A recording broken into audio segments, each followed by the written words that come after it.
안녕하세요. 엘로이브 온라인 글쓰기 레슨입니다.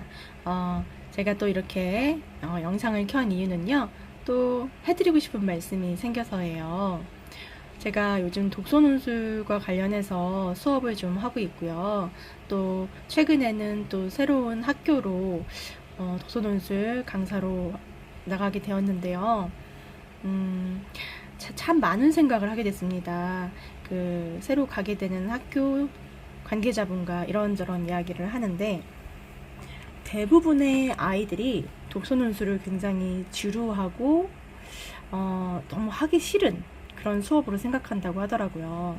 그래서 독서논술 수업을 어떻게 재밌게 이끌어갈 수 있겠느냐라는 질문을 받았는데요.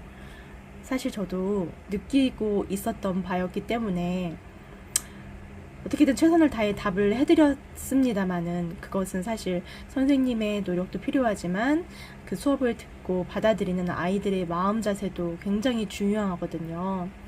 수학 시간에 수학을 잘하는 아이들의 특징은 수학을 좋아하기 때문에 잘하는 아이들의 경우가 굉장히 높아요.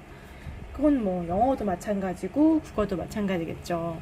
싫어도 어쩔 수 없이 시험 문제에 나오기 때문에 국영수 사과를 열심히 하는 건 당연한 건데요. 독서논술 같은 경우는 사실 어떤 과목으로 정해져 있는 것도 아니기 때문에 그 수업은 전적으로 이제 학부모님들과 아이들의 선택이죠. 그래서 저는 그런 생각이 드는 거예요. 그 수업을 선택해서 듣기로 했다면 적어도 그 수업을 통해서 뭔가 더 성장하고 발전하고 싶은 욕심이 있기 때문이 아닌가? 라는 생각을 했어요. 그런데 또 이제 관계자분들과 이야기를 하다 보니까 엄마들의 욕심, 뭐 아빠의 욕심이든 부모의 욕심으로 그 수업을 선택하는 경우가 많다고 하네요.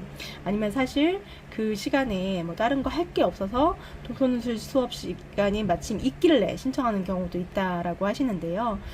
조금 난감하기는 하죠. 왜냐하면 가르치는 사람 입장에서도 아이가 책 읽기 좋아하고 글쓰기 좋아하는 아이면 조금 더 즐겁거든요.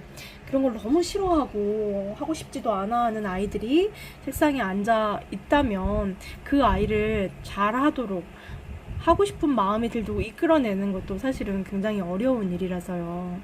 그 사람의 아무리 뭐 좋은 선생님이더라도 그 아이의 마음을 움직여서 글을 쓰고 책을 읽게 만들게 하는 것까지는 너무너무 정말 쉽지 않은 일이라고 생각합니다. 저는 그렇게 막 뛰어난 실력을 가진 선생님은 아니기 때문에 사실 자신은 없는데요. 그럼에도 불구하고 제가 글쓰기 그리고 책 읽기 같은 것을 많이 먼저 해본 선배로서 해주고 싶은 말들이 분명히 있기 때문에 아이들에게 좋은 영향력을 줄 수 있을 거라는 자신감으로 한번 해보려고 해요. 우리 독서논술의 궁극적 목표가 무엇일까요? 우리가 독서논술을 사교육 시장이든 뭐든 간에 이렇게 하려고 하는 이유가 바로 딱 하나예요. 글 쓰는 것. 글을 잘 쓰는 것. 어떻게든 글을 잘 쓰는 사람이 되게 하려는 것. 그게 사실은 굉장히 큰 목표거든요. 그 목표를 위해서 독서논술 수업을 듣는 거라고 해도 과언이 아닌데요. 제가 이제 기존에 있는 문제집들을 봤어요. 독서논술 문제집들을.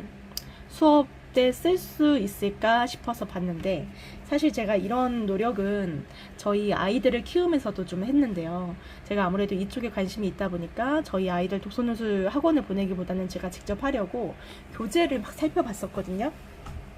근데 교재는 이제 아무래도 선생님이 직접 말로 가르치는 부분이 없다 보니까 많이 설명이 되어 있고, 그리고 뭐랄까 괄호 안에 단어 적어 넣기라든가 아니면 책 속 내용을 잘 파악하고 있는지를 알고자 하는 문제들이 있더라고요.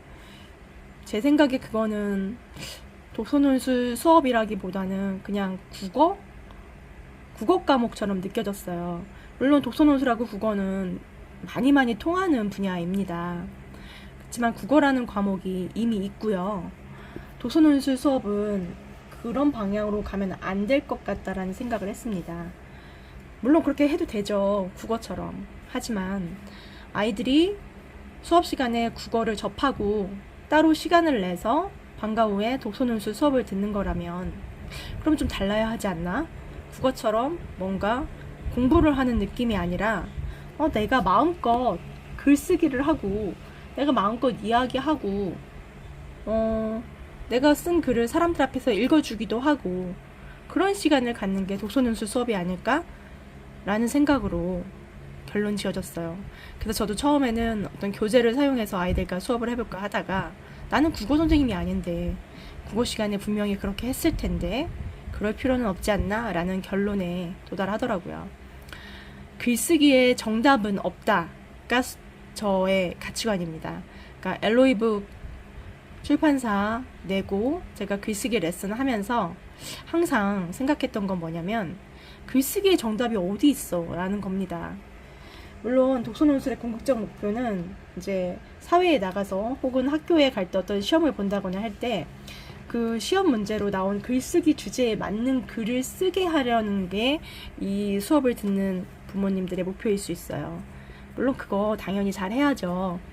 근데 처음부터 이제 뭐 초등학교 저학년 아이들 같은 경우 특히 별로 관심도 없는 글쓰기, 하고 싶지 않은데 엄마가 억지로 보낸 글쓰기, 그 수업에 들어가서 또 국어 문제 풀듯이 괄호 안에 어떤 단어를 집어넣고 이런 과정들은 아이들의 흥미를 더 떨어뜨릴 가능성이 높다라는 생각입니다. 그래서 저는 정답은 없지만 어떤 글쓰기 선생님이 원하는 형태의 글이 나오지 않더라도 이 아이가 꾸준히 글쓰기를 하고자 하고 글을 쓰는데 어떤 수치심이나 아니면 겁을 낸다거나 이런 감정을 갖지 않고 해낼 수 있도록 도와주고 싶다는 생각을 좀 해보게 됐습니다. 정답 맞추는 독서논술 글쓰기가 아니라 내 생각과 내 마음을 마음껏 정말 마음껏 표현할 수 있는 그런 독서논술을 하면 좋겠다라고 제가 생각을 하게 되었네요. 그래서 이제 제가 학교 새롭게 나가게 될 그 학교 독서논술 수업에서는 아이들이 글쓰기를 겁내지 않고 두려워하지 않고 빈 공책과 연필 하나만 주면 마음껏 자기의 생각을 펼쳐나가도록 돕는 자가 되어야겠다라는 생각을 좀 하게 되었습니다.